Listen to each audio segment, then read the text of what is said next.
Hi, welcome to Nina in the Kitchen, where today I wanted to show you this recipe that this time of year I always start thinking about, and then when the summer goes away I forget about it.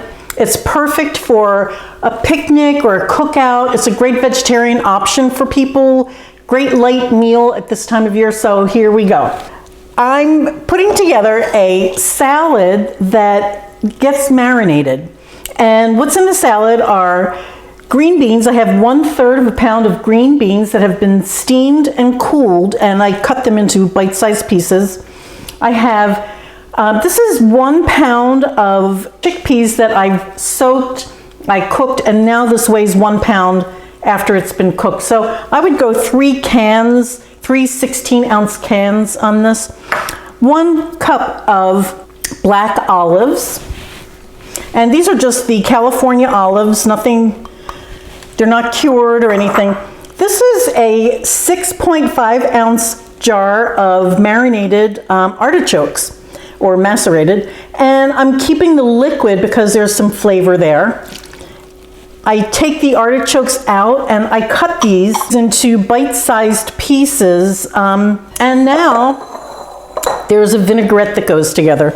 This is 2/3 of a cup of extra virgin olive oil, a pinch of cayenne, that's like 1/8 of a teaspoon of cayenne. I have 4 tablespoons of red wine vinegar, and a heaping teaspoon, because I like a little spice, so a heaping teaspoon of, that's a Dijon mustard. The reason for a mustard and a vinaigrette is that the molecules in mustard, they're so small that they can actually get in between the oil and the vinegar, which would normally separate, can get in between the two and create an emulsion. So all that you do is you whisk this up and it will stay just like that as a vinaigrette for however long you need it to.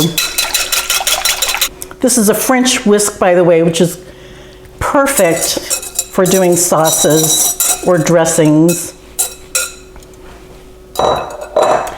And now, and this is a great do-ahead, you're just going to toss all of this together, and this has to marinate.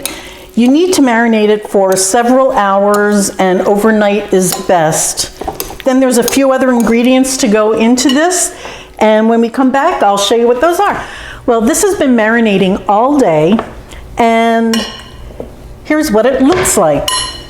Now, as you can see, this is pretty soupy, but that's okay, you want that. You just want to use a slotted spoon when you scoop this out. So last-minute additions, if you want, is red onion. I have some tomato. Those are just some cherry tomatoes that were cut up. This is some feta cheese, and you can add as much or as little of that as you want, and some parsley. This is about 1/2 cup of parsley. Toss this all together. And I can't tell you how delicious this is. It's always a hit when you take it somewhere.